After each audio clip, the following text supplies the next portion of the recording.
you're all here to learn how natural language processing works and how it applies to search engine technology. Some of you are here because you want to increase the visibility of your business online. Some of you are here because it's just fascinating, and some of you don't know why you're here, but we'll take you on the journey anyway. So we already did this part, which is pretty cool. So that means that we can get right on into it. We're going to talk about what is natural language processing, how does it work, what does it have to do with search rankings or search engines in general, and how ultimately you can use it to bring traffic to your website. Now, I understand that the people here are of different technical proficiencies, shall we say.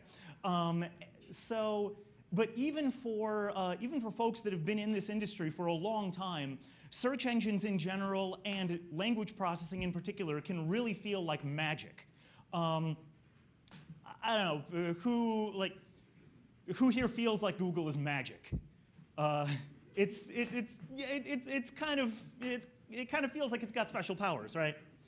What I want to drive home is that magic is not sorcery. There's this great quote from Penn and Teller, make the secret a lot more trouble than the trick seems worth. You will be fooled by a trick if it involves more time, money, and practice than you or any sane onlooker would be willing to invest. There's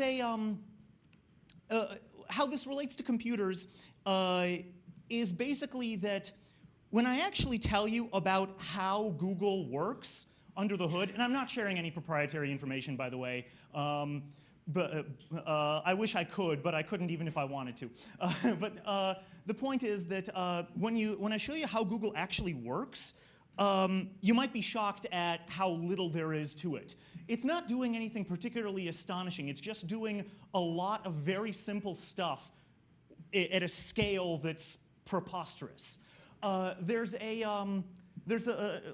I remember reading, and I wish I could pull out the exact quote, but it's from a book by Penn Jillette, and he talks about how he revealed in to another magician, or to an audience rather, that a particular magic trick involved sewing a lining into a jacket that held a ringer for some object that Teller was showing on stage. And Teller would swap it out midway through the trick, and that's how the entire illusion worked.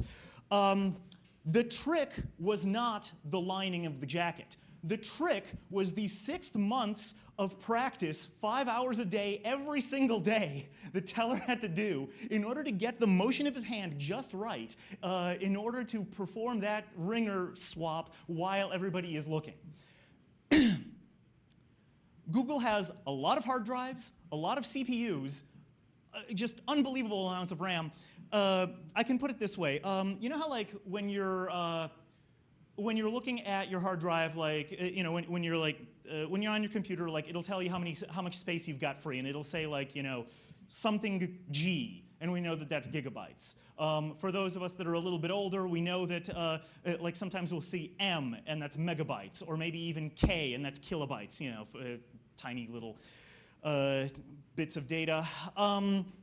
When I first came to Google, I was shown how to use a basic diagnostic program, and the numbers were shown with suffixes not of G and M, but of Y and Z. Yottabytes and zettabytes. I'll just put that out there. What is that? No, how many levels above picobytes is that? Above picobytes? Yeah, I believe it was You mean petabytes? peta, exa. I believe it's peta, exa, yada, zeta. I could be wrong. It's basically, if the word sounds like it was made up by a 6th grader, or by a 6-year-old, it's probably a description of what kind of capacities of computing technology these guys are dealing with. Now, here's something else that I want to drive home. Much like magic, these things, technology basically only works because the user believes that it works. In Stage Magic, we're willing to suspend disbelief. We know that those guys haven't actually made any pacts with demonic powers in order to manipulate reality. We know that. We just want them to do just enough work on their part to enable us to trick ourselves. So when we perform Google searches, for example, and I shouldn't single out Google, this is true of all search engines, and basically all technology. When it doesn't work, when we don't get the results we want, we chalk it up to the technology not being ready or us being poor users of it, and we try again. So we are amazed at when it works and kind of ignore all the times that it doesn't. So that's part of what enables this entire illusion to keep going. Search engines today are the gatekeepers of the internet. I don't think that's a particularly controversial statement. The web is, by definition, called the web because it consists of lots of different sites that are all connected to one another with, with threads that we refer to as links. That web has to originate somewhere. There has to be a center. There has to be centers to it. There doesn't necessarily have to be one. I don't know if y'all have seen what kind of spiders are they that they weave these webs that have these like really distinct centers, but there can be multiple of them. We have them all over Asheville. The webs collect dew in October, and it's absolutely beautiful. But the point is, if your website doesn't show up on a search engine, then is it even part of this web at all? I'll leave that to the philosophers to ponder. Now, obviously, Google is easy to single out because it's responsible for 73% of all searches today. But Microsoft Bing makes a formidable showing. Yahoo is even still on the map. And there are specialized markets. We would consider them specialized from our point of view here. Baidu is the Chinese search engine, and it's responsible for a global 12% of searches ever submitted. A sizable but very passionate minority of people use DuckDuckGo. Sorry, and a non-sizable but very passionate minority of people use DuckDuckGo because it's got some privacy features that they find appealing. And somewhere out there, buried under archaeological ruins, Alta Vista and Lycos still exist. Now, a search engine has one job. Can anybody name what that job is? Relevant results. Search engines do a lot of other things nowadays, but it's all ancillary. Search terms go in, you search for, I don't know, can you folks see in the back? We're searching for hedgehogs. And web addresses come out. That's it. Search engines nowadays do a lot of stuff as support roles and augmentation tasks for that. Obviously, they've got autocomplete. If you start typing hedge, it'll fill in hog for you. It'll spell correct for you. If you misspell hedgehog, it'll show like showing results for hedgehog spelled correctly. It's aware of different result types. It knows if you want to look for pictures of hedgehogs or maps to nearby vets that service hedgehogs, or if you want to buy hedgehog food or something. It offers personalization services, which is actually starting to get a little bit controversial. But for example, when Cedric searches for hedgehogs, he might want pictures. When I search for hedgehogs, I might want recipes. So Google knows, based on a lot of different pieces of information, what results would make the most sense to the user. It's based on your search history, your cookies, your IP address, your GPS location, the contents of your Gmail, and there's a whole lot of privacy issues here.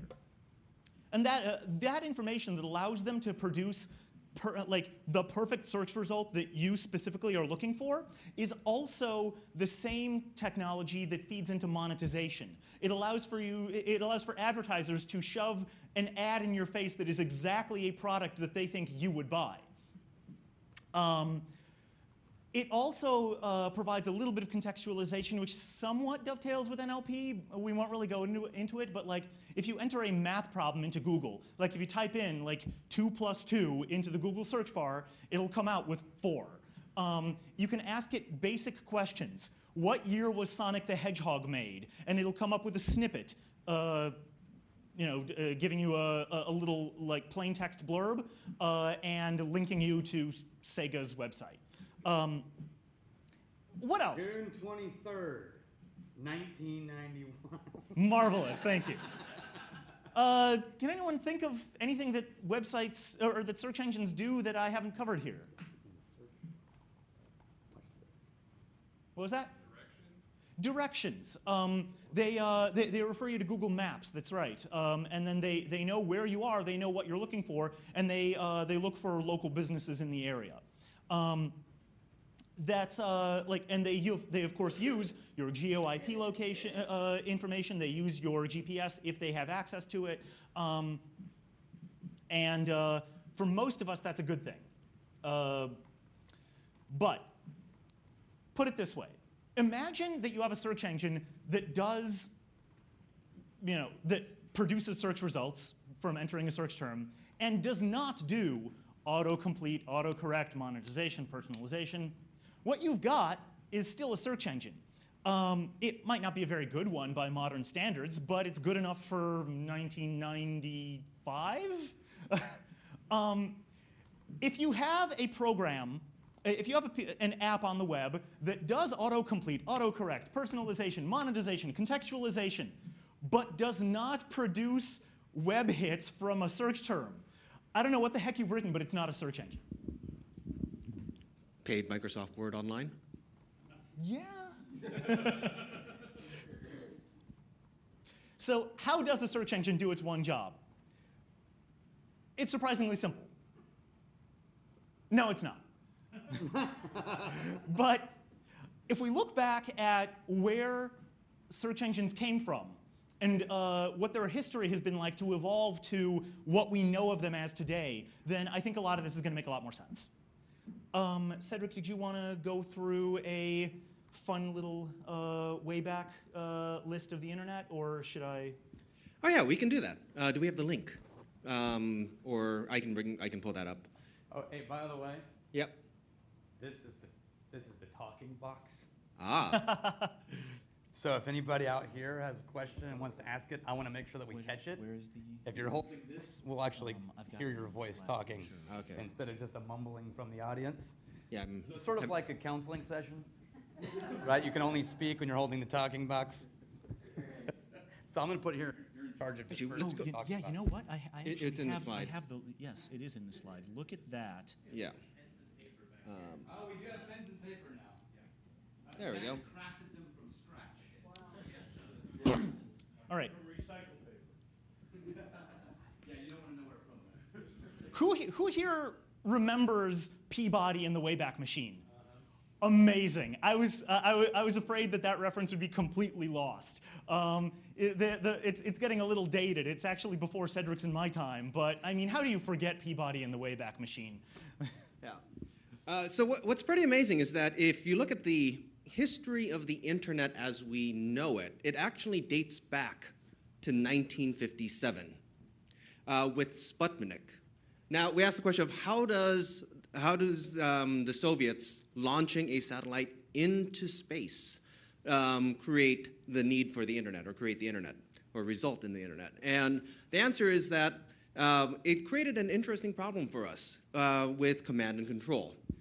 So if you have a massive data center, let's say in Virginia, or in New York City, or in San Francisco or Los Angeles, it makes a very easy target. A massive data center at the time involved a machine on the order of dozens of bytes of storage with, capable of performing over 100 instructions per minute. Yeah, and I believe at this point, computers were measured in tons. Yeah. As opposed to bytes. I am kidding. Even ENIAC was more powerful than what I just described, but let's go on. All right. So then it brings us to the 60s. In the late 50s, government passes law that creates the Advanced Research and Defense Agency, ARPA, and they create something a few years later called the ARPANET. Who here has heard of ARPANET? So we got a couple people. So we have the first ARPANET plan that takes us in 1966. And the purpose of ARPANET was? It was to create a distributed network so that you could have different information, we could say silos, all around the country that were all connected. And if you destroyed any one of these silos, you don't actually take down the entire network. And this network was important because? Because of the Soviets and the Cold War, and so the idea of having a distributed command and control capability would be important for defending the country in event of thermonuclear war. It's so that no matter where the president was, he could still push the button and launch a counterattack, and that signal would get through no matter which parts of the network were damaged. Yeah. Wait, you're telling me that JFK didn't want to look at pictures of cats? You know, I could take that somewhere that wouldn't be work appropriate. Let's put it that way. Okay. So we fast forward. Because this is government funded, it creates the need for open protocols and an open design, so anybody could connect into this network. And so we fast forward and we go through the 70s, and ARPANET starts to grow. And eventually, you end up with the classic ARPANET and other, we could say, small commercial and educational networks. It's worth noting that DARPA had resources of its own, of course, but it relied very, very heavily on educational resources at the time, specifically pulling electronics professors, math professors, and also, of course, tying in with industry to provide the hardware for constructing these machines that it was inventing. So it, right from the outset, it was inherently tied to research academia and certain sectors of the corporate world. Yeah, and so at this point in 1972, we get the @ sign. So people are able to start sending emails across this disparate network. And I believe sometime by the end of 1972, the first flame war begins. As we move forward, your paper is junk. No, your paper is junk. No. Yeah. So just to give an idea of how old some of this technology is, 1978, we end up effectively with the creation of TCP/IP, which do you want to go over as it? It's the transport. It's the system of ones and zeros that is accepted as a common protocol across all network-connected devices today. That's a fairly... Yeah, so everything we build now, whether it's email going over the Simple Mail Transport Protocol, SMTP, or HTTP, the Hypertext Transfer Protocol, everything goes over TCP/IP. And eventually we get to the 1980s where ARPANET is taken down and everything kind of gets combined into this network to connect all networks, which becomes the internet. We end up in 1984 with DNS. That's where we get our .coms and .govs, .orgs. It's important to note that the reason why DNS is simply a method by which to take human-readable names of public servers, such as cats.com or hedgehogs.com or something like that, and turn them into a numerical address that we never see as computer users, but that our network software knows under the hood to use to find one another on this network. And the reason why this was important in 1984 is because, or thereabouts, is because at that point, that was the beginning of the point at which the internet was actually getting big enough that users, who were again primarily tech enthusiasts, physics professors, and so on, could no longer be reasonably asked to just write down IP addresses and enter them manually. Up until that point, you accessed one computer from another, like dialing a phone. Like a phone number, exactly. You had to write down the number that you were reaching. And the number was formatted differently from a phone number, of course. But this was the point at which we realized that this needs to scale. Yeah, and a big number here, we break 1,000 hosts, 1,000 servers on the internet. So yeah, that's 1984. We can fast forward a little bit, and let's see, if we go to... By the way, it's worth noting that the sum total computing power of those 1,000 hosts is smaller than that cell phone right there. Now, in 1989, we get to the point where a few things start to happen. One, we're approaching a point that companies like Prodigy and AOL will come into existence. And that's going to be a pocket we'll get to in a few minutes. But between 1994 and 1989, we go from 1,000 to 100,000 servers connected on the internet.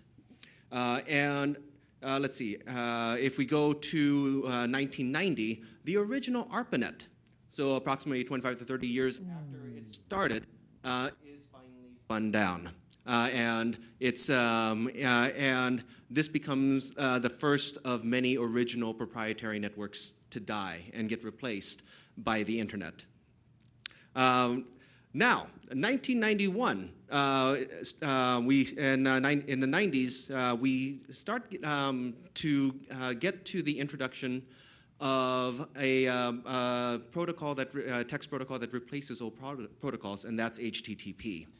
It's worth noting that at this juncture, the internet is primarily, though it was originally built in order to deliver launch codes, given that that hadn't happened in 30 years at that point, it had been finding use in transmitting technical papers. Because it was mostly built and maintained and mostly enjoyed by electronics professors, physics professors, and so on, its expansion at this point was largely within academia, and it was mostly used for trading papers and citations around.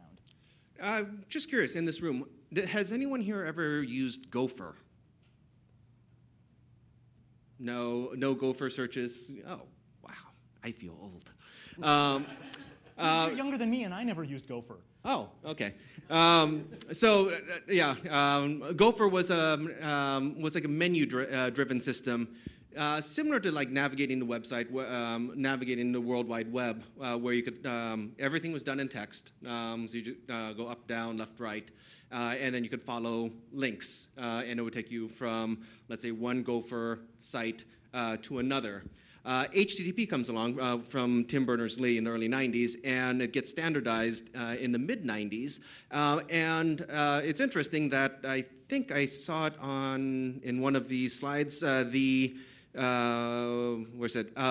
Gore and Bill Clinton become the first executives to have email addresses, President and Vice President, WhiteHouse.gov. In 1994, 1995, HTTP gets something very important, and that's the IMG, or image tag. Do you want to go over the significance of this? I think the details of this sort of affair are not worth. Okay, so that's worth it for but the gist is that it enables websites. It enables web pages to show images, and that's a big deal because prior to that they were entirely text. Yeah. So we finally get images, and a young programmer at the University of Illinois by the name of Mark Andreessen creates Mosaic, which is the first graphical web browser. That later turns into Netscape in the late 90s, in the mid to late 90s, around 97, and it gets commercialized, and that's kind of like it starts to give the birth to the web as we know it. It went from a HTTP and HTML on the web go from this system that you pretty much have to be a network level system administrator to log into a Unix terminal, launch something similar to Lynx, Lynx, which was a text-based browser, and navigate the web slowly to something that anybody could use by just clicking a mouse. So for the first, with the advent of the graphical browser, home users who aren't technical specialists for the first time ever have something to do on the internet, for better or worse.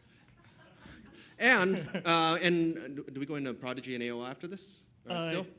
Yeah. Okay, so we'll get back to that. And so what happens now is that we have this massive movement inside of the World Wide Web where tens of thousands to hundreds of thousands to millions and tens of millions of websites all come up. And now anybody, because of the open protocol and open nature of the internet, is able to create their own website and web page. And put their pictures of cats on it. Yes. And that starts to create the interesting problem, which we'll get into now, and why we're all here, is if there are 1 million websites, and you are, let's say, one of 15,000 of those websites that just that sells jewelry, how do you get your jewelry page to rank above the other jewelry pages? And I'll take it from there. So that's the big picture of the history of the internet. I'm going to zoom in a little bit on those elements of history and talk about specifically what was going on from the user's point of view at this point. Who here had a Prodigy account? Okay, like 3 people. Jeez. CompuServe? All right. AOL. Okay, yeah. Who here had an AOL account only because you got one of those obnoxious discs in the mail offering 10,000 free hours? Yeah. So back in the 80s to mid 90s, there was no web. Tim Berners-Lee only invented HTTP in 1990, and there were no graphical browsers prior to then. What there was a bunch of dial-in online portals. AOL, Prodigy, CompuServe. What you did was, for those who might not have been tech enthusiasts back then or might be too young to know what the heck we're talking about, connected your computer to a phone line and started a program. Your computer makes a bunch of beeps and buzzes, and you've got a very rinky-dink little app that's now running on your phone that can then launch other little rinky-dink apps that are still within the same app framework. Back then, your online portal was your ISP, your web server, and your search engine all rolled into one. They were a pretty small user base by modern standards. In 1990, right around when this whole thing was peaking, the combined user base of the top 3, CompuServe, Prodigy, and AOL, was 1.5 million users. I forgot to ask, has anybody ever used Minitel? Minitel, you have? Okay, one person. Were you in France at the time, or? No, it was actually, there's a venture in Houston that brought it in there. There was a venture in Houston that brought it in, and it was using it for very limited purposes, where you could go pick this thing up at Blockbuster, bring it home, amazing, go into it and use it. Amazing. Yeah, Minitel was what was going on in Europe at the time. They were sort of trying to get on this too. I don't think it ever reached anywhere near the user base, though. So the user base is not only small, but they also, their expectations are very easy to manage. They're paying for these services, and they're like, to a certain extent, they feel like an elite. They're at the forefront of this new, upcoming, exciting technology. We had this old saying in the .com world. It's a reference to P.T. Barnum and the idea of a dancing bear at a circus. The audience isn't paying to see the bear dance well. They're paying to see the bear dance at all. So back then, people were signing up for these services, being wowed by these capabilities of these services that they never had before, and they weren't really looking much about the quality. The graphics were cartoonish by modern standards, but for the first time, you didn't need a physical newspaper. You could read your news online, and you got it much faster than the physical newspaper. You could chat with people hundreds of miles away, and for God's sake, don't answer their ASL questions. So it was a really big deal. Oh, online games, like you could play like poker with people from around the world. This is new and really exciting stuff. Now, finding anything within these services was up to the service provider. The closest precedent they had, the closest precedent that these online portals had for how you find poker games or how you find the news section of this app that you're running was the Yellow Pages, back from the telephony world. And that worked. The Yellow Pages worked just fine for telephony. So, has anybody here ever not used the Yellow Pages? Don't be shy. Yesterday? Yesterday? What? He said, has anyone ever not used the Yellow Pages? Oh, I see it. Yeah. All right. I did technical, whatever. Like, okay. The Yellow Pages use opt-in indexing. A business signs up to the Yellow Pages, telling them what they want to be listed under. And this worked the same way for these online for these online portals. So, for example, Harvard can go to Prodigy and say, build us a Harvard page. And Prodigy will say, okay, pay us this much, and what do you want it listed under? And Harvard will say, listed under Harvard, College, University, Boston, whatever. The NFL can go to Prodigy or CompuServe or AOL and say, build us an NFL page. Pay us, and what do you want it listed under? We want it listed under football. So under the hood, like on the computer systems of these, like inside these portals, they kept what basically amounts to a text file. This text file basically, like, and it wasn't quite like this. It was a columnar database, but like this is the general gist. You've got your search term, like your keyword that you want people to find you under, and then the page that people should see when they enter that keyword. That's it. If you have Notepad on your computer, you can build a search engine. So this was the portal's directory or index. The idea of this index will eventually come back when the web gets something called index.html, but that's a whole other story.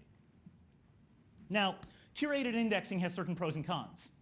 The pro, of course, is that it's always worked in telephony world, and from the point of view of the engineers and administrators of these online portals, it's really easy to maintain. You can edit the index file by hand. So if you want Harvard to also be accessed by an alternate keyword, like let's say they're often misspelling Harvard, they're putting an E into it or something. I don't know. You can just add a line to the text file. Let's see if we can find a screenshot actually of what these services looked like. Cedric, we had one. So Yeah, if we just type in Prodigy Classic, yeah, screenshot. Or just image search. Okay, fine. So this is what these things looked like, and when you're using the service, that's the login. Okay, Prodigy Classic screenshot. I'll do it your way. Access it and animate. Perfect. Yeah.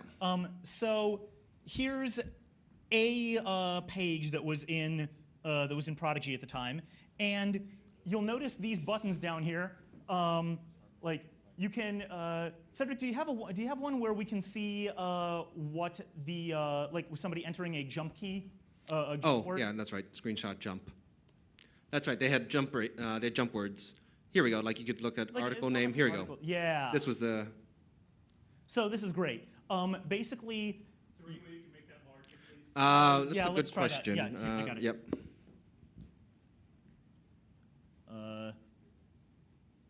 Not like that, apparently. Open new image. Yeah. Yeah. And how's that? So yeah, you just type in right there what you where the keyword of the page that you want to visit, and Prodigy will load it up for you. So the search engine was actually in your head. Yeah. You had a limited number of jump words like news or sports or I forgot what the one, it was like stocks or something like that for stock quotes. Now, there are many cons to this, obviously, one of which is that the user has to type a page's exact keyword. Otherwise, they're not going to get there. There's no support for sub-pages or content pages. There are no websites at this point. So like the idea of like, your site and your page, they're more or less interchangeable at this stage of existence. And a page doesn't exist on its own. It's part of the portal. And that becomes really important later. It's maintained and built by the owners and administrators and designers and developers of the portal. So the NFL doesn't get to build an NFL page. Prodigy's people build the page for NFL and connect it internally to in Prodigy. This doesn't scale. First of all, you're obviously limited by the staff of the portal, but more importantly, there's no way to combine pages across walled gardens. CompuServe can't see Prodigy pages. So this was inherently self-limiting. There's also, now, even back then, in fact, even before this, even in the era of Yellow Pages, there was still a way to game the system for SEO benefit. Oh, yeah. So my friend Barry Saul was a child psychiatrist in New York City, and he practiced in Westchester and I'm trying to remember somewhere in Jersey City. And he discovered that he created an entirely new category called teenage psychology or teenage psychiatry. And what that meant was that when people are looking under the psychology keyword in the Yellow Pages, you would see a section for like child psychology. And then under child psychology, you could imagine in like the New York metro area, there are literally hundreds of psychiatrists. So he created a new category called teenage psychiatry, and he was the only entry. And by being the only entry in teenage, he was able to get a tremendous amount of business. He said that once he put that keyword in, like his schedule was full and he never had need for new work. So, scaling problems begin to hit right around the time of the information superhighway. Once TCP/IP becomes mature enough for use by the general public, once web browsers are around, once web pages are around, so people start building pages on web servers now that they can have graphical content, now that there exist browsers that can visit them. So anybody at any university can put up a web page on their school site and put anything they want to it on it. Websites are now located by their URLs rather than by keywords inside these online portals. And this means that what this basically creates is a sort of democratic explosion, if you will. The content on the web on the internet is no longer curated by a couple of dial-in gatekeepers, Prodigy, AOL, and CompuServe. It's now now anybody can put any content they want onto the internet. Prodigy and CompuServe and AOL, in turn, they start to scale back from their function as content creators and content providers, and they start to become dial-in ISPs, eventually slowly moving us to the kind of internet usage that we know of today. Now, if some random student somewhere in some university somewhere put up a Sonic the Hedgehog fan page, how the heck is anybody going to find out about it? Prodigy doesn't know about it. It doesn't live on Prodigy and was not built through Prodigy engineers. CompuServe doesn't know about it. So unless the student hands out his URL to other students and tries to chat about it by word of mouth through Sonic the Hedgehog fan clubs, nobody will ever find this page. You couldn't even go on the radio because not enough people in the listening audience had an ISP account. That's right. Oh yeah, and by the way, the entire internet looked like this at the time. Y'all remember these? X10 camera ads, for some reason, were like, they consumed like 80% of internet bandwidth at the time. It was ridiculous. Now, a couple of yahoos came up with the idea of taking the of building a handcrafted list of websites. It was a single web page. Yeah, it's the same idea as what Prodigy and CompuServe were doing, but now they're going to create a internet accessible sign-up sheet, and you as a business owner or website administrator or Sonic the Hedgehog fan page maintainer can go and register your site on this global directory and tell them what keywords you want to be under. They called this system yet another hierarchically organized Oracle, and they made some money. But of course, it's still maintained by hand. So this had pros and cons. It always worked before until, oh wait, no it didn't, because the telephony world never had to deal with this kind of scale. The pro is that it's easy to code, no it's not. It requires extraordinary amounts of human intervention on the part of the content creators to make sure that their site is listed in this index properly. One pro, however, is that content creators have a great deal of control over what search terms people can find them under. If you create a Sonic fan page, you can list yourself under Sonic. You can like flat out tell Yahoo, list me under Sonic. The cons are that the user still has to type a page's exact keyword or find it on the Yahoo index.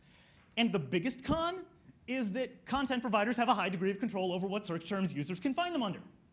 Because you can have a malicious player. You can have some dirty hacker say, list me under aardvark, aardwolf, abacus, abandon, abate, Oxford English Dictionary, zooplankton, Zulu, zydeco, zygote, and now his webpage shows up on literally every search. No matter what word you type, you are going to get this guy's webpage.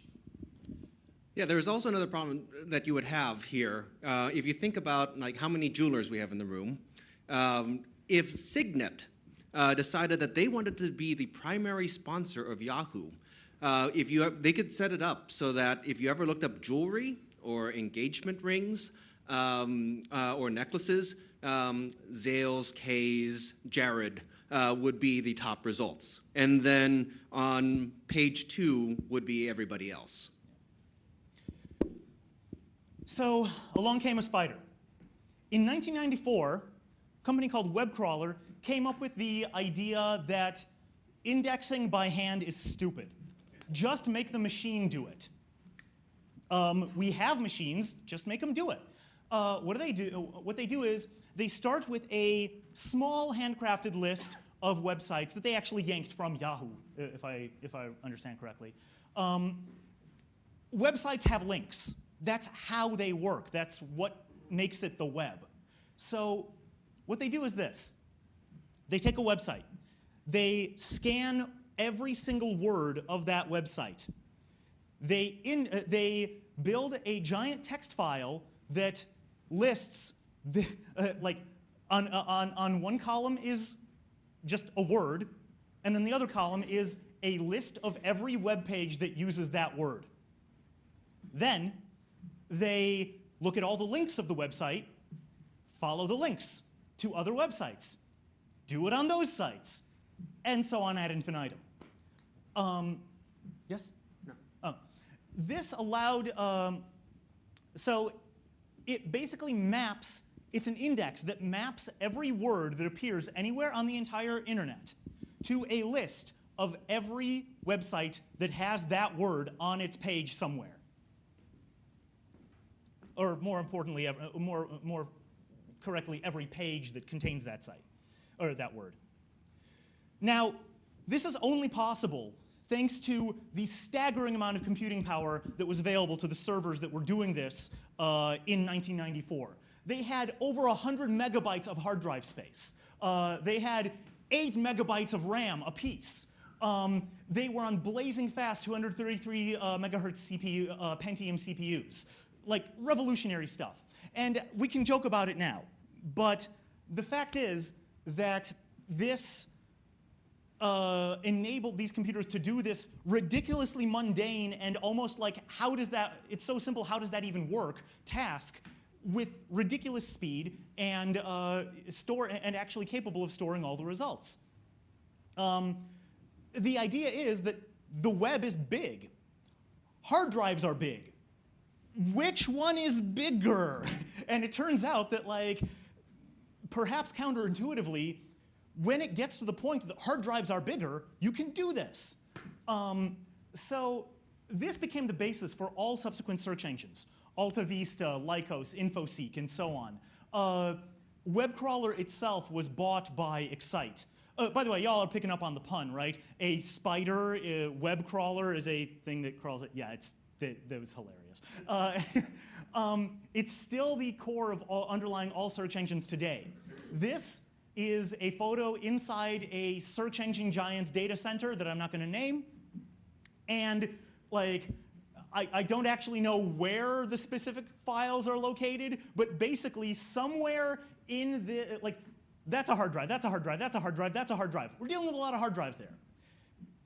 And one of those hard drives has a file that has a list of every website, web page that has the word hedgehog.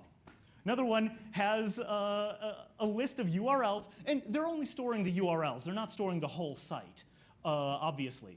But they're also storing like little snippets of context that allow for you to get some clues as to what, like, what circumlocution the word is used in when the results are presented to you as the user. So, if you've got a website that has the, as we see up here, where's it go? Come on. Well, hedgehogs have prickly spines everywhere except on their face, right?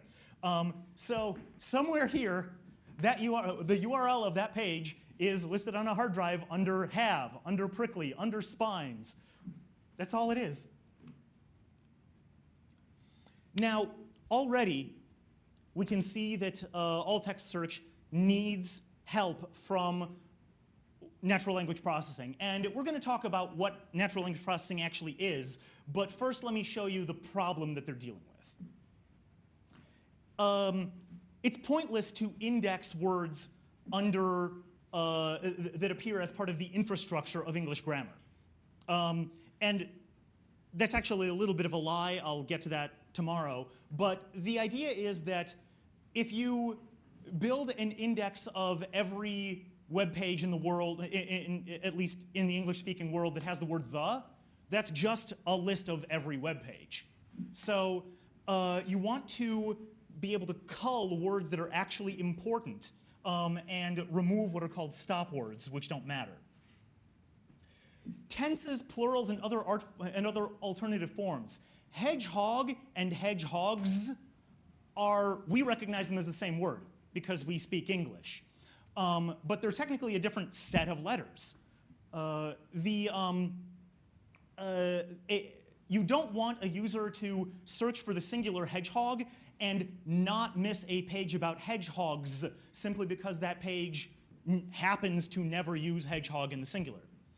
Likewise with different verb tenses. See, seeing, sees, saw. They're all different tenses, conjugations of the same verb. But if you're looking for a page about somebody seeing something, and you want to be able to find a page about somebody that saw something. Alternative spellings are need to be the search engine needs to be aware of them. And lastly, synonyms. How do you deal with these? Like, should garbage and rubbish be listed under the same thing? If you search for Google under garbage, you will find hits for trash and rubbish. So there needs to be some awareness that these are actually the same term. Also, homonyms are hugely problematic. This is what you get when you search for mole. Right? So a search engine doesn't have to address these issues, but it helps a lot. Early implementations of alt-text search, such as web crawler, they didn't do any of these things. They didn't correct for plurals. They didn't correct for conjugations. And back in the day, if you searched for Alta Vista, if you searched on Alta Vista for hedgehog, you did get different results than if you searched for hedgehogs. It's not ideal, but it was good enough for the time. The bear was dancing. That was the point. Modern implementations of NLP try to leverage the user's intent. They try to understand the concept, the idea that the user is looking for. And in our usage of technology today, we as users understand that we have to use search terms as sort of a means to an end. The ideal scenario, the ideal one, would be some sort of weird telepathic thing where you can say to your computer, "Internet, please find me this thing I'm thinking of." And the internet says, "You mean this?" And you say, "Yes, thank you." But we're not there yet. Now, here's the thing about alt-text search. It's still vulnerable to malicious content writers. This dirty hacker, he can still index his website on every single search you can possibly perform. How many of y'all remember web pages that looked like this? Tiny little content at the top, and then for some reason, like your scroll bar's really big, and there's a whole lot of white space. And then you scroll down into the white space, and you see that it's just a list of every single word in the English language. Y'all seen this? Like, right? Yeah, the internet used to be made of this nonsense. Well, and this brings up an interesting issue, which is that when we had Yahoo and we had the curated like dictionary or index of all the websites, in theory, at one point you had humans who were actually going through and verifying that when somebody submitted their website for Sonic the Hedgehog, someone else would go through and actually validate and make sure that this was about Sonic the Hedgehog, not about aardvarks and everything else. And as we switch to automation and the growth of the algorithms... What do you have against Sonic's friend Andy the aardvark? That's the topic for another day. As we switch to the algorithms, this turned more into a meritocracy. And in an ideal world where everybody is playing fair, then the system would properly reward the sites that were most relevant and were written and most useful. But because we have malicious players and people who try to game the system, now we created the games of like keyword stuffing. So you create a new game thanks to an algorithm, and then people play the game. So then you modify the algorithm to be able to defeat or take down the people who are trying to game you, and then you raise level, and then the stakes are raised, and then people try to game that. It is interesting, but from this point on, almost every technological innovation that we're going to cover basically is an arms race between hackers and search engine developers. In 1996, Sergey Brin and Larry Page invented an algorithm called PageRank, which refers to web pages, but also was a pun on Larry Page's name. They were grad students at Stanford University at the time. Stanford University still owns the patent to PageRank. They launched the implementation of their algorithm in the form of a search engine called Google in 1998. The principle of PageRank was based on citation analysis in terms of from scientific academia. It was based on scientists measuring how much their paper is being cited by other scientists. This was already well studied. This was thought of in the 1950s and was already extremely well studied by 1996. But Page and Brin were probably the first to come up with a practical application for it. The general gist of PageRank is this: some websites are better than others. I mean, that's just obvious. A website's authority is, in PageRank is based on the number and quality of inbound links. So the inbound thing is important. It's not about who links to you. It's not about who you link to. It's about who links to you. They also scale these things a little bit, where if another site links to you and only to you, then that link counts for more than if that site also links to a whole lot of other people as well. Search results are presented to users in the order of best websites listed highest. So I'm just curious, like anyone who's thought about like hacking, how would you try to game this algorithm? Can we save that for a slide? Oh, okay, we'll save a slide. Okay. Well, if we're going to give the answer. No, can we? Okay, fine. Okay. Well, we'll let them percolate on how to game this system. Yes. Bots. Bots. What do you do with bots? No, we're just passing the box. Oh,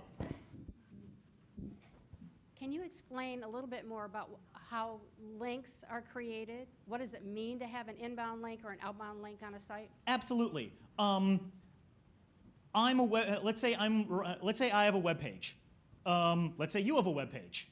Why don't we just bring up our webpage? Sure, let's do that. Let's do this right now. What is your web page, if we may ask? UCUMC.net. UCMC.net? UCUMC.net. Like that? Yep. All right, marvelous. Here is a little page that we created for the class. One moment. Let me see if I can. Well, here it's on NLP dot. NLP dot. Was it Yowtime? Yeah, there we go. This is a little page that we created for the class. Now I'm going to. Because I built this thing, like I can use text tools for it. But if you were a content creator, you would probably use a WYSIWYG editor. Sorry, you. May I? Of course. Let me try this. Yes. So it's under website. Well, hold on. No, we're modifying this website, or we're just trying to pull up like links and backlinks. No, I was gonna add a link to her site on our site. Oh yeah. Okay, we can do that in a second. I was just gonna like it. I didn't make it. I have somebody who does. Yeah. So the idea of, let's see, most of your links are internal. And then we'll add one, and we'll show you how it's done. So the idea is a link is we could say is you could say like a link from one web page to another web page is very similar to anything that you can click on. So if you can click, It is something. it's something you can click on. So if you take a look at it, and we're gonna update the web page and actually link to you. It's a connection from one website to another. I understand how inside my website there are links to other pages, but how does somebody How does somebody else? Okay, while he sets this up. Allow me. So let's go to the website. Yeah. Vim index.html. Down at the bottom here, we're going to add as a class resource, user websites. And I'll create this as an unordered list. And I'll add a list item, anchor href equals ucmc.net. UCUMC. Universal something something what? University of Carolyn. University It's like Carolyn. Carolyn. I can type, I swear. United Methodist Church. Close tag, save, and it's not actually live. You have to push. It's, no, I don't want to. Like, we can push later, but let's go to users, mvol documents, linebacker data, Wizard Academy class, website. All right. And there is a link to your website on ours. I haven't pushed yet, so it's not live. And now if I click on this, it takes me to your page. So that becomes an inbound link into your page, and it's an outbound link from And people ours. would do that for what kind of reason? I mean, Okay. what lets you amass more inbound Ah. links on your site? So, for example, if you had, let's say if you talk about like PR is usually one of the strategies people use to get people to link to you. So if there's an event at the church and you got and you had it added to somebody else's calendar, like they would link to you. If you're hosting a huge fundraiser and it was a big event, then you could get a local newspaper to mention the church, and they would give you a link. Or you can ask seminar leaders to link on their class site. I mean, how do you get links like you just did? Yeah. But that's another thing. If you had a bunch of pastors from all around the country coming in for a conference, each of them would be saying that they are teaching or they're preaching at your institution, and on their pages they would in turn link to you. Now, I edited the underlying code of the web page. In the real world, most web content creators wouldn't do that. They would use some sort of graphical tool to... Like WordPress. To what? Like WordPress. Right, like WordPress, exactly. And these tools have different have different interfaces to do that for them. But that's the general gist of it. Okay. Does that answer the question? Like how you get links, or? Yes, thank you. Cool. All right. So the point is that hackers can still build spammy pages that have a list of all possible words, but they will now be listed at the end of 1,000 other search results, so nobody's ever going to see them. So it doesn't. So they can exist, but like they don't interfere with the user experience. Let's go through a couple of examples to see if y'all get the gist of PageRank. Imagine you have a Hedgehog page, and your Hedgehog page has 100 outgoing links to other Hedgehog resources. How is that going to affect your PageRank score? It'll help them, but not you. Exactly. It'll help them, but not you. This won't affect your PageRank score at all. Imagine 100 other small private Hedgehog enthusiasts all link to your page from theirs. How would that affect your score? It would go up, right? Yep. Would it go up a lot? Possibly. Right. So it depends on whether or not they have any other links. That's exactly right.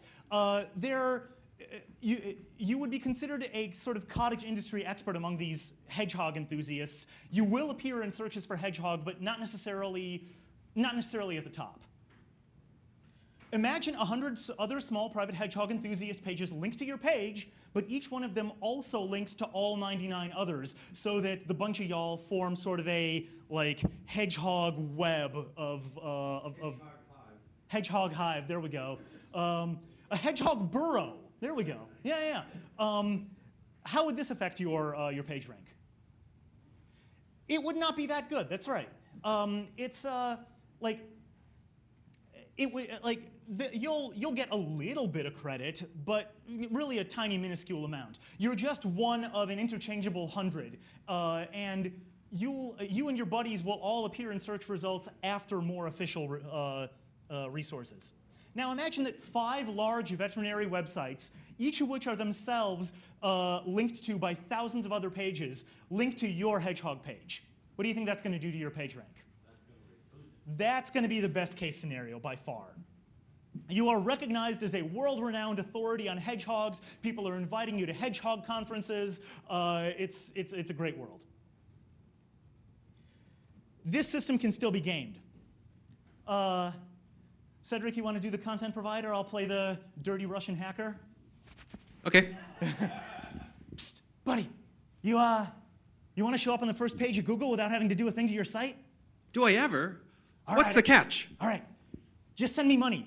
I own or have hacked into 200,000 GeoCities pages, MySpace profiles, PHPBB forums, and other free web pages. I've organized them into a tree structure of links so that each level magnifies the PageRank score of the one below. The moment your check clears, I'll add a link to your site on my leaf nodes. Deal. So, PageRank turned out to be incredibly gameable by bot armies. And hackers had field days with this kind of stuff. They would crack into web servers not to do damage to those servers, but to put links to client websites on for pay. This was generally called, this is called black hat SEO. It's improving your search engine results through less than acceptable means. And for a long time, search engines had no way to combat it.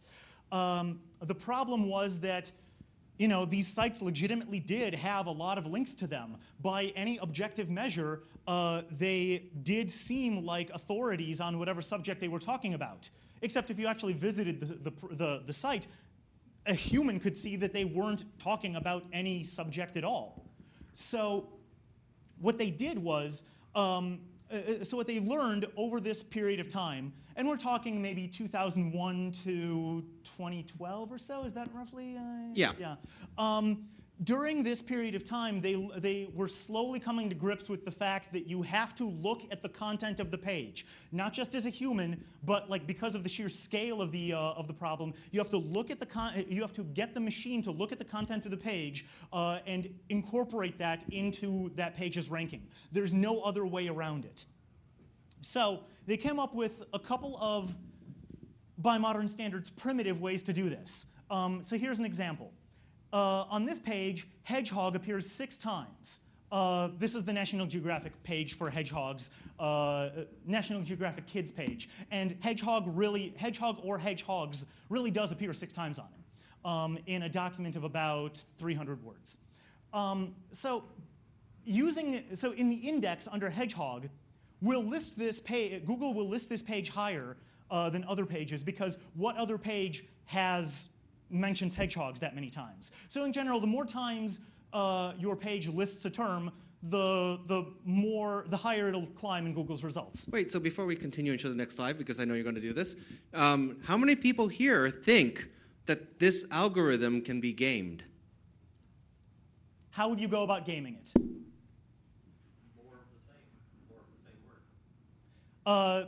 If you're a dirty hacker, you don't necessarily know. Yeah. What you do is put the word on the page as many times as possible, and you do it in white text and a white background. Absolutely. And which word do you put on the page? The one you want to rank for.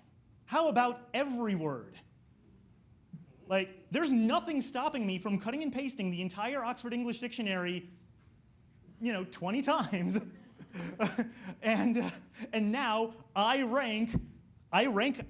outrank National Geographic for hedgehog. I also outrank it for aardvark, armadillo, zydeco, zooplankton, whatever. Like, and that, and so just the word count isn't going to help you if you're trying to play, if you're a search engine. So search engines say, okay, fine. We will not look at the number of times a word is mentioned, but we will look for the frequency of the word. So we'll divide by the total number of words on the page. So hedgehog is said more times, it's said at a higher frequency of what's the probability that any given word is hedgehog on a page about hedgehogs? It's higher than average. Hedgehog appears 6 times on a page, on this National Geographic page, which has 234 words. That's a 2.6% word frequency. 2.6% of the words on this page are hedgehog. In a flat list of copies of the OED, Oxford English Dictionary, hedgehog only appears once, so that's a term frequency of 0.0017%. All right, so now they've solved the problem, right? Of course not, because as you said, the hacker doesn't have a general purpose weapon, but they can still optimize for hedgehog. So here you are buying this amazing cool product, and they have copied the word hedgehog over and over and over again, 500,000 times. So obviously, repeat copies of the word hedgehog are not English. They like English has patterns, English has adjectives and prepositions and articles. So you can tell that a page that consists of copies of the same word over and over again isn't English through some fairly simple math. So Google, or not Google specifically, some general web search engine can say, like, all right, we're going to still use this term frequency metric, but we're only going to count terms that are used in the context of actual English. So the hacker writes a little program that replaces like a term in, like, just cut and pastes it directly into English sentences. And this is where you get doorway pages from that were actually a pretty good SEO technique until about, what, a year ago? Yeah, it's about between, let's see, there's a July update at Google that that penalized doorway pages. Yeah. So a doorway page is one way to think about them. It's a path. It's a page that's highly optimized in some ways to game a search engine into thinking you are about a topic that you really aren't. So it's kind of like a mislabeled door. So you think that you're searching, like in the top phrase, they're often generated with just simple search and replace, kind of like a mail merge, where we say that our company provides software development and consulting services. We are the best software development and consulting services company. Our professional staff provides development and consulting services. We offer the best software development and consulting services, and so on. But you could just as easily say, our company provides hedgehogs. We are the best hedgehog company. Our professional staff provides hedgehogs. We offer the best hedgehogs. And our hedgehogs are the right solution for your business.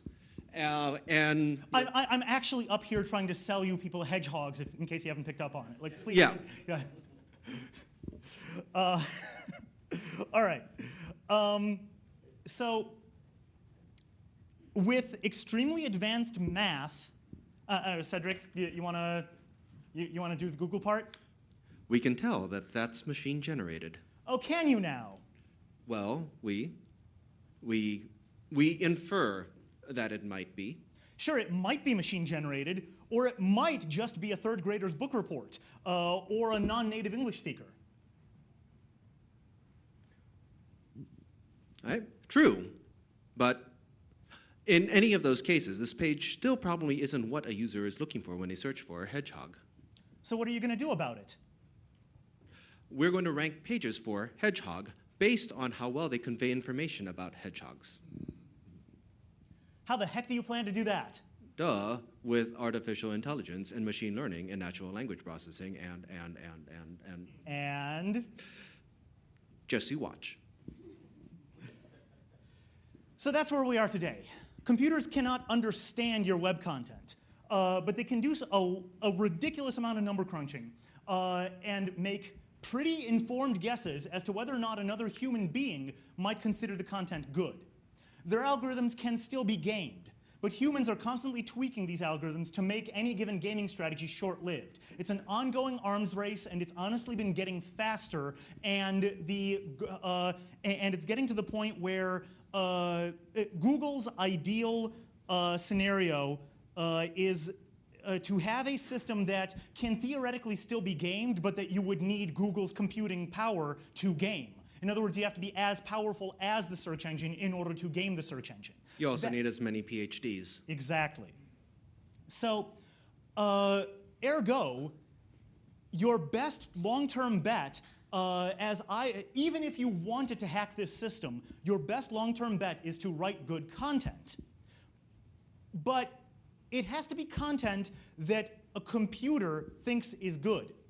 What can make a computer think that content is good?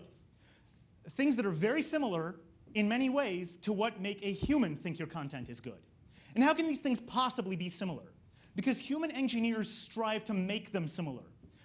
They're continuously performing research and coming up with ideas to think of ways to mimic the cognitive processes that humans exhibit when they read an article. The engineer's job is to capture in mathematical form the intuition that a human mind performs when judging textual content. Maybe the fidelity of this mimicry is, not that great, but this is what they strive for continuously, and every single day they get a little bit better at it. In this course, we'll teach you what their work has achieved so far and how you can use that knowledge to provide the best content for both humans and machines.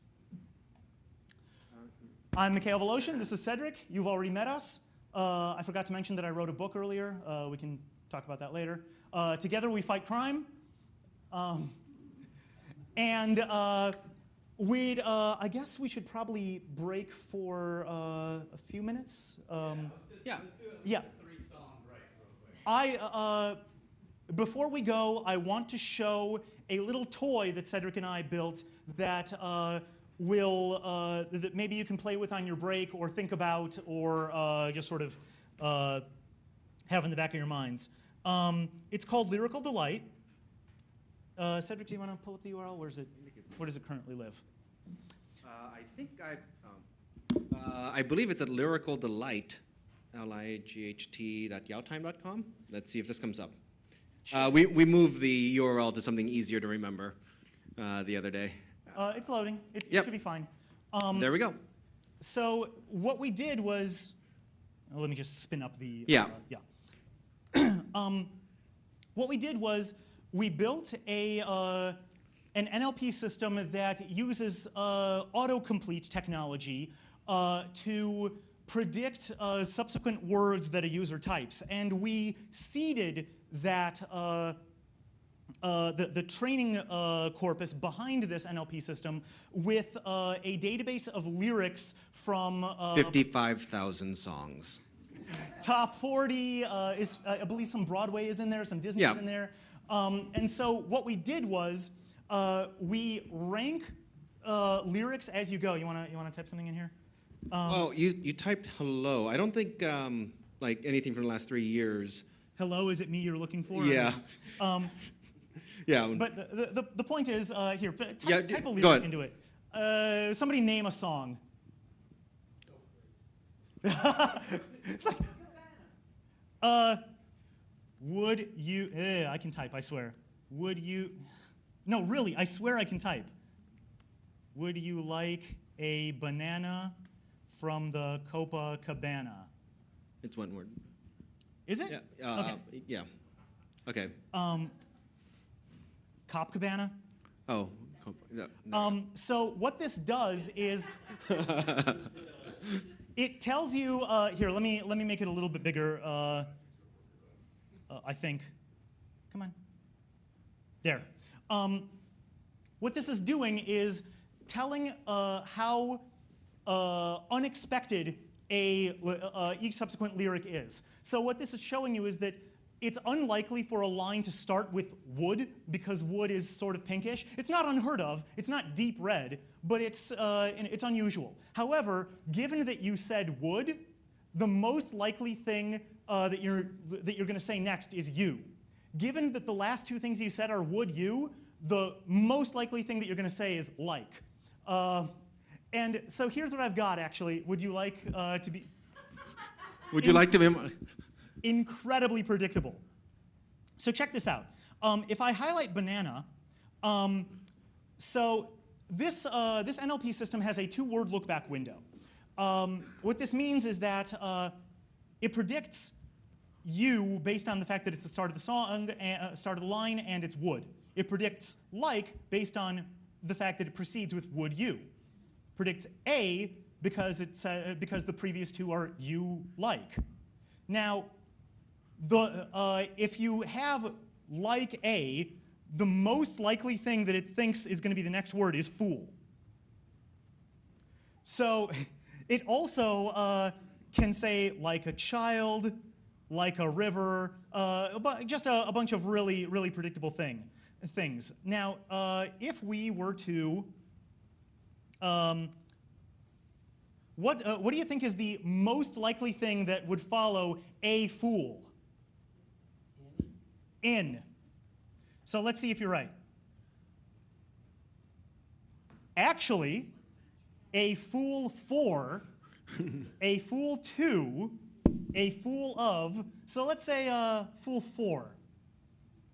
Okay, what's the most likely thing that would follow fool for? You. I'd be.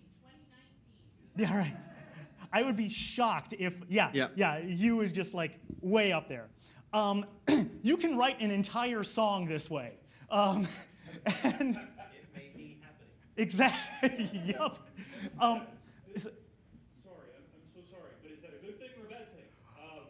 Is box? Throw the box at Tim. Please don't throw the box at me. I'm coughing. Thank you. We could write a whole song that way, but so has everybody else. It's predictable and boring. Is red good or white good? That is exactly why we call this lyrical surprise. Oh. I'm so glad you asked that question. The theory that Cedric was it's really Cedric. This is Cedric's brainchild, and the idea is that you want a song to be generally predictable with a couple of punches of surprise. And the reason is this: if it's completely predictable, you might as well not have written it. If it's not predictable at all, then Ishka Bibble Bananas Fortress Snake.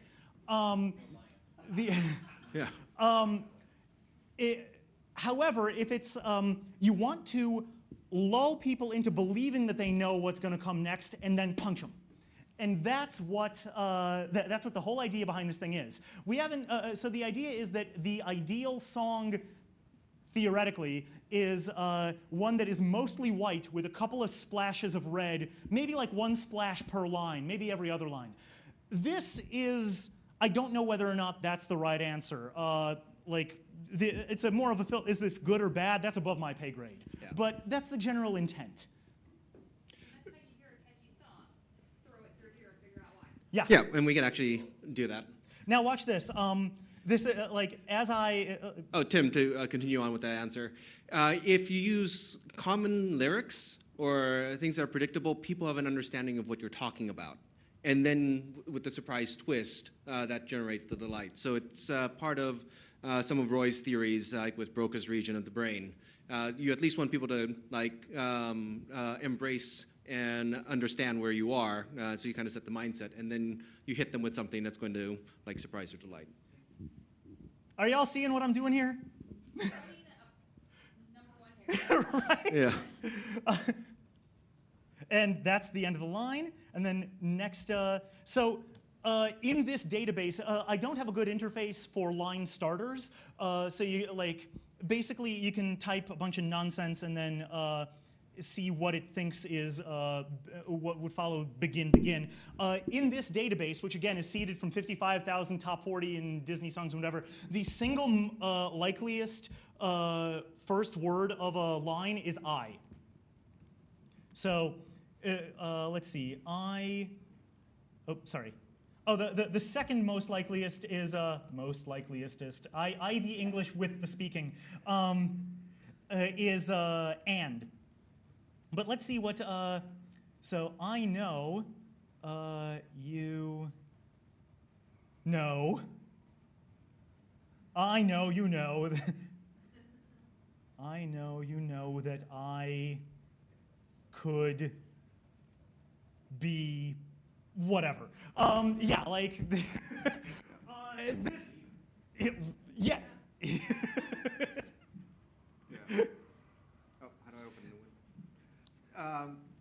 You can also just copy and paste stuff. So if you go lyrics, Gaga, shallow. That's a great idea. Let's see what an actual song looks like in this thing. Creepy, isn't it?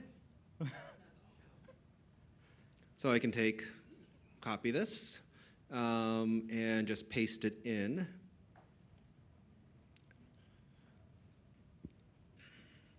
Give it a minute. The red is a little bit deceptive. I need to use an easing function to make, so to the human eye, pinks look redder than white. Pinks look redder than they do whiter. So in this interface, it's not actually as original as it looks, but like, I just need to scale the pinks back. Right now it's a linear function, I need to make it a quadratic one. But, just take a look. Like, the ones that really pop, girl pops, but it's an independent clause, so it's kind of a throwaway. In really pops, you're searching pops, change pops, and a few others. Yeah, this was one of the songs that kind of inspired this whole project. When I saw the movie, the chorus goes, "I'm falling." It's like, in all the times I find myself, in all the good times I find myself longing. And I keep on, it's like, I keep on thinking, it's like, oh, it's going to be for you. But the switch from longing for you to longing for change. The idea that the word change still fits in the context of the song, it's like a magical, like, goosebumps moment. And so, I wanted to see if there was really a, like, algorithmic or mathematical way to kind of quantify, the goosebumps. And that's kind of what this project is. All right, guys, we're not gonna keep you from your coffee break. Let's do a 3-song break. They're breaking for lunch at 12:30.